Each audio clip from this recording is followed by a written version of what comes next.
Hello दोस्तों, स्वागत है आपका हमारे YouTube चैनल पर। दोस्तों, अगर आप नया घर बनाने वाले हैं तो अगर आप ये मेरी 10 बातों को मान लेंगे और इस वीडियो में बताई गई अगर ये 10 बातों के अनुसार ही अपना घर बनवाएंगे तो उम्मीद करिए कि आपका घर बहुत ही मजबूत बनेगा। क्योंकि आज के इस वीडियो में मैं आपको कुछ 10 ऐसे पॉइंट्स बताऊंगा जो कि जनरली कंस्ट्रक्शन में लोग मिस्टेक करते हैं। ये मिस्टेक प्लिंथ बीम मतलब कि फाउंडेशन से लेकर के प्लिंथ बीम से लेकर के स्लैब की कास्टिंग तक, प्लास्टर तक में इस तरीके की मिस्टेक करी जाती है। तो ये कुछ 10 मैं आपको मोटे पॉइंट्स और इंपॉर्टेंट पॉइंट्स बताऊंगा जो कि बहुत ही इंपॉर्टेंट है कंस्ट्रक्शन के लिए। अगर आप घर बनवा रहे हैं, इन बातों का ख्याल करके अपना कंस्ट्रक्शन करते हैं तो आपका घर मजबूत से मजबूत बनेगा। और बहुत ही अगर आप इस तरीके से करेंगे तो आपका वेस्टेज भी होने से बच जाएगा। क्योंकि पहले क्या है कि कंस्ट्रक्शन हो जाता है, फिर बाद में उसको तोड़फोड़ करने पे क्या होता है कि हमारा लेबर कॉस्ट डबल हो जाता है, हमारे मटेरियल की वेस्टिंग होती है, पैसे बर्बाद होते हैं। तो अगर ये 10 चीज़ों को आप नोट करेंगे तो आपका घर मजबूत से मजबूत बनेगा। तो मैं आपको प्रैक्टिकल तरीके से बताऊंगा कि कौन से ऐसे 10 गलत तरीके हैं जिनसे करने से लाखों का नुकसान भी हो सकता है। तो सबसे पहला क्या है कि आपको कंस्ट्रक्शन स्टार्ट करने से पहले अपनी ड्राइंग बनवानी है। क्या होता है, मान लीजिए कि बहुत सारे लोग ड्राइंग नहीं बनवाते हैं और अपना काम स्टार्ट कर देते हैं, फिर बाद में उनको समझ में आता है कि नहीं, यहाँ पर मेरा टॉयलेट नहीं होना चाहिए था, मेरा बाथरूम यहाँ होना चाहिए था, ये चीज़ें मेरी यहाँ होनी चाहिए थी, ये थोड़ी छोटी बन गई, ये थोड़ी बड़ी बन गई, ये वास्तु के अकॉर्डिंग नहीं है। तो इन तरीके की प्रॉब्लम्स कंस्ट्रक्शन में हम लोग मैक्सिमम फेस करते हैं कि क्लाइंट जब अपने साइट पर बुलाता है तो पहले से ही ठेकेदार ने वहाँ पर चमत्कार कर रखा होता है। तो फिर क्या हम लोग अपनी ड्राइंग के अकॉर्डिंग फिर तोड़ ताड़ के उसको बनवाते हैं, तो इसमें कस्टमर का, क्लाइंट का बहुत नुकसान होता है। और इस तरीके की मिस्टेक अब ज़्यादातर देखने को मिलने लगी है क्योंकि लोग क्या करते हैं कि ठेकेदार की राय ले लेंगे और उसी के हिसाब से काम करते हैं, फिर बाद में अपने पैसों को बर्बाद करवाते हैं। आपका इंजीनियर आपसे 5 रुपए 6 रुपए स्क्वायर फीट के पीछे लेगा, आपको कंप्लीट ड्राइंग बना के दे देगा। उस ड्राइंग में आप चाहें तो करेक्शन भी एक बार उससे करवा सकते हैं, उसको साइट पर बुलाकर विजिट करवाएं ताकि आपका काम अच्छे से हो। तो पहला मिस्टेक होती है ड्राइंग न बनवाने से। इसमें क्या है, जिससे कि एक प्रॉब्लम ये भी देखने को मिलता है कि मान लीजिए आपका एरिया 2000 स्क्वायर फीट है, अगर आप ठेकेदार को बोलेंगे कि मुझे ये सारी चीज़ चाहिए तो वो पूरे उन्हीं सारी चीज़ों में करने की कोशिश करता है। पर एक इंजीनियर क्या करता है कि आपकी ज़रूरतों को कम स्पेस में कैसे अरेंज कर पाए वो देखता है वो। तो उसमें आपके ज़मीन का भी वेस्टेज नहीं होता है, क्योंकि जहाँ जो कंस्ट्रक्शन आप 1500 स्क्वायर फीट में कर सकते हैं, अगर आप उसको 2000 स्क्वायर फीट में करेंगे तो आपका कंस्ट्रक्शन का कॉस्ट बढ़ जाएगा। तो इसलिए इंजीनियर्स को हायर करना बहुत ही इंपॉर्टेंट है। दूसरा जो मिस्टेक होता है एक्सकावेशन करवाते समय, बहुत सारे लोग क्या है कि ग्राउंड फ्लोर बनवा रहे हैं तो उसी के अकॉर्डिंग गड्ढा खुदवाते हैं, फाउंडेशन करा देते हैं। तो वो 3 फीट की हाइट पे करा देंगे, 2.5 फीट की हाइट पे करा देंगे। तभी वो सोचते हैं कि भाई चलो अभी तो हमको बनवाना नहीं है, आगे का देखा जाएगा। तो आगे चल के जब उनको एक फ्लोर बनाना होता है तो उनकी बिल्डिंग में क्रैक्स डेवलप होने लगते हैं, फाउंडेशन बैठने लगता है, क्योंकि कॉलम पर जैसे जैसे आप ऊपर फ्लोर बनाते जाएंगे बॉटम के कॉलम पर लोड बढ़ता जाता है, फाउंडेशन पे लोड बढ़ता जाता है। तो उसका सही तरीका ये है कि आप पहले अपने बेस जो अपना नीचे बना रहे हैं फाउंडेशन, उसको कम से कम इस तरीके से बनाएं कि अगर आप ग्राउंड फ्लोर के बाद एक फ्लोर और बनाएं तो आप उसको बना सकें। तो कम से कम आपको जो आपका ग्राउंड लेवल है, ग्राउंड लेवल से कम से कम आपको 4 फीट डाउन जाना है, 4 फीट नीचे से गड्ढे को खोदना है और उसके बाद ही अपना फुटिंग वर्क कंप्लीट करना है। यानी जो आपके गड्ढे की साइज होगी, जो फाउंडेशन आप करेंगे वो 4 feet by 4 feet by 4 feet में करेंगे। 4 फीट लंबा, 4 फीट चौड़ा और 4 फीट गहरा। इस तरीके से आप कंस्ट्रक्शन करेंगे तो आगे चल के अगर आपको एक फ्लोर और कंस्ट्रक्शन करना हो तो आपको बहुत ज़्यादा सोचना ना पड़े, आपको बहुत सारा प्रॉब्लम्स ना आए।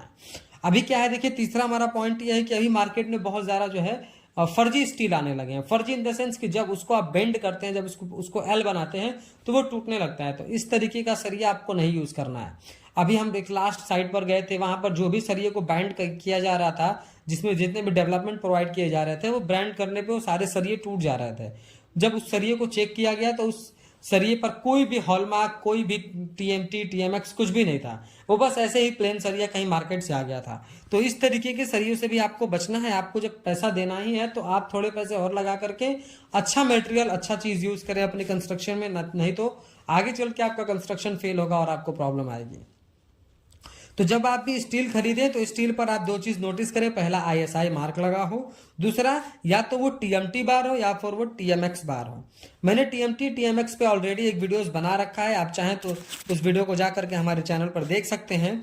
पर इतना आप समझिए कि TMT और TMX ये एक मैकेनिकली प्रोसेस है। इसी प्रोसेस के थ्रू जो भी हमारे स्टील बार है जो कंस्ट्रक्शन में यूज करे जाते हैं उनको बनाया जाता है। तो ये दोनों प्रोसेस बहुत इंपॉर्टेंट है, तो ये TMT या TMX लिखा होना चाहिए। चौथा क्या है, देखिए जब भी हम, चौथा पॉइंट हमारा ये है कि जब भी ब्रिक वर्क किया जाता है, जो भी कॉन्क्रीटिंग होती है, चाहे वो फाउंडेशन में हो, कॉलम में हो, बीम में हो, स्लैब में हो या फिर प्लास्टर वर्क हो, इन सब में सबसे जो लाइट वर्क, जिस चीज काम को सबसे लाइट लिया जाता है कि चलो ये नहीं भी करेंगे तो होगा, काम चल जाएगा, वो है हमारा क्यूरिंग प्रोसेस। क्यूरिंग प्रोसेस यानी तराई के काम को अभी कंस्ट्रक्शन में सबसे ज्यादा लाइटली लिया जाता है और यहीं पर लोग सबसे ज्यादा मिस्टेक कर देते हैं, क्योंकि हमारा जो भी, या फिर हमारा मोटर है या फिर हमारा कंक्रीट है या फिर हमारा प्लास्टर ब्रिक वर्क करने के लिए मसाला है या फिर हमारे छत ढलाई के लिए बनाया हुआ कंक्रीट है, दोनों को हाइड्रेशन प्रोसेस करने के लिए पानी की जरूरत है। अगर पानी उसमें नहीं होगा, नमी नहीं होगी, तो वो स्ट्रेंथ को अचीव नहीं करेगा, स्ट्रेंथ को गेन नहीं करेगा। तो इसलिए क्यूरिंग करना बहुत ही इंपॉर्टेंट है और क्यूरिंग कम से कम आपको 7 से 10 दिन करना चाहिए। ये डिपेंड करता है कि आपके यहाँ का वेदर और टेम्परेचर कैसा है। पांचवा जो हमारा पॉइंट है कि कभी कभी आप देखते हो जो आपको वीडियो में दिखाया जा रहा है कि जब आप कॉलम की कास्टिंग करते हैं और जब सरिया और जब डी शटरिंग करते हैं, जब अपने शटरिंग को खोलते हैं कॉलम की, तो आपको आपको जो है स्टील दिखने लगता है, आपको जो सरिया आपने डाला है वो सरिया आपको दिखने लगता है। तो ये प्रॉब्लम इसलिए होती है क्योंकि कि आपने एक छोटा सा 5-6 रुपए का मटेरियल उसमें नहीं लगाया था, उसको बोलते हैं कवर ब्लॉक। कॉलम में भी कवर ब्लॉक लगाना चाहिए, बीम में भी लगाना चाहिए, स्लैब में भी लगाना चाहिए, फाउंडेशन में भी लगाना चाहिए। तो कवर ब्लॉक नहीं लगाएंगे तो आपको जो वीडियो में दिखाया जा रहा है इस तरीके से आपके कॉलम में पूरा का पूरा आपका जो सरिया है वो दिखाई देगा। ये बहुत महंगा नहीं आता, ये 4 रुपए 5 रुपए पीस पड़ते हैं, बहुत ही सस्ते आते हैं। तो आपको ये यूज करना चाहिए, इससे बचना नहीं चाहिए, इससे लाखों का नुकसान आपका बच जाता है। क्योंकि अगर जिस तरह आपको वीडियो में दिखाया जा रहा है इस तरह का आपका कॉलम आएगा तो पहले उसको तोड़ना पड़ेगा, फिर दोबारा कॉलम की कास्टिंग करनी होगी, आपका पैसा भी वेस्ट होगा, आपका मटेरियल भी वेस्ट होगा। इसलिए आप कवर ब्लॉक यूज करें।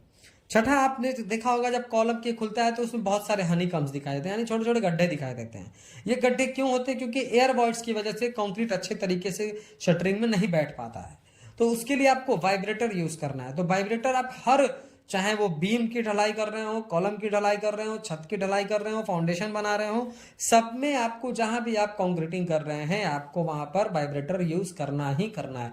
वाइब्रेटर बहुत ही इंपॉर्टेंट है कंस्ट्रक्शन में, इसको आपको लाइटली नहीं लेना है, आपको वाइब्रेटर यूज करना ही करना है। सातवां जो हमारा पॉइंट है वो प्लिंथ हाइट के ऊपर है।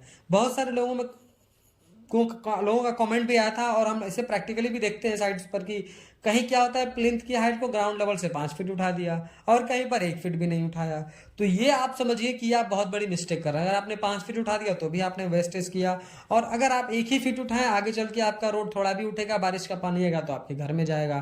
तो उसका आइडियल तरीका ये है कि आप ग्राउंड फ्लोर से कम 3 फीट तक उठा के देखें, ग्राउंड लेवल से, सॉरी ग्राउंड फ्लोर से नहीं, ग्राउंड लेवल से, यानी जो आपकी सड़क की लेवल है, जो आपके पास एबटिंग रोड है, जो अभी रोड आपके घर के सामने, वहां से कम 3 फीट की हाइट पे ही आप अपने प्लिंथ बीम की हाइट को दें। प्लिंथ की हाइट अगर इतनी आप रखते हैं तो आपका कंस्ट्रक्शन में वेस्टेज भी कम होगा, और अगर आपका रोड फ्यूचर में उठता भी है ऊपर थोड़ा बहुत, उस पर नया काम होता है तो भी आपका काम चल जाएगा, आपको प्रॉब्लम नहीं आएगी। अभी तो हम लास्ट साइड पर गए थे, वहां पर हमने देखा था प्लिंथ की हाइट को 6 फीट उठा रखा है लोगों ने, और फिर उसमें मिट्टी भर रखा है और ना ही ग्राउंड बीम भी नहीं दिया है। तो वो क्या होगा, मिट्टी का लोड आउटर वॉल पे आएगा और धीरे धीरे वॉल जो है क्रैक्स हो जाएगा। तो इस तरीके के मिस्टेक से आपको बचना है। आठवां क्या है कि बहुत जगह देखा जाता है कि लोग छज्जे पे क्या करते हैं कि पहले तो छज्जा निकाल देते हैं आगे, उसके बाद उसके नीचे कैंटिलीवर बीम नहीं देते हैं, कोई भी बीम स्लैब बीम नहीं देते हैं। तो जब भी आप छज्जा निकालें तो छज्जे के नीचे जिस तरह आपको इमेज में दिखाया जा रहा है कुछ इस तरीके से कैंटिलीवर बीम प्रोवाइड करके ही छज्जे के ऊपर आप जो छज्जा दें। नहीं तो फिर क्या होगा कि अगर आप नीचे नहीं देंगे तो आगे चल के उस पर लोड आएगा, आप ब्रिक वर्क करेंगे तो वो क्रैक हो जाएगा। तो उस पर आपको कैंटिलीवर बीम प्रोवाइड करना ही करना है। अगला हमारा 9 नंबर ये है कि बहुत सारी जगह पर देखा जाता है कि अगर आप फ्रेमिंग स्ट्रक्चर कर रहे हैं तो भी हर जगह 9 इंच का दीवार कर दिया, फिर हर जगह 4 इंच का दीवार कर दिया। तो ऐसा नहीं करना। अगर आप फ्रेमिंग स्ट्रक्चर कर रहे हैं तो सिक्योरिटी पर्पज के लिए या फिर वेदर से बचने के लिए, टेम्परेचर से बचने के लिए, बारिश से बचने के लिए, सीलन से बचने के लिए आप आउटर साइड में 9 इंच की दीवार दें। और जितने भी इनर आपके पार्टीशन वॉल है वो सब 4.5 इंच होंगे तो भी आपका काम चल जाएगा। पार्टीशन 4.5 इंच ही देना चाहिए, वो आइडियल है, उसमें कोई आपको बदलाव नहीं करना है। लेकिन बहुत जगह आउटर पे भी लोग 4 इंच दे देते हैं, तो फिर बारिश होती है तो सीलन आता है, बहुत धूप होती है तो अंदर गर्मी लगती है, तो इस तरीके से प्रॉब्लम्स फेस करनी पड़ सकती हैं। तो इसलिए आप जो है क्या करें कि आउटर में 9 इंचेस और इनर में 4.5 इंचेस पार्टीशन वॉल आप दे सकते हैं। 10 नंबर और हमारा आखिरी पॉइंट ये है कि बहुत जगह देखा जाता है जब छत की ढलाई होती है तो लोग कंक्रीट ग्रेड यूज करते हैं 1 2 3, यानी 1 बैग सीमेंट ले लिया तो 2 बैग सैंड 3 बैग एग्रीगेट।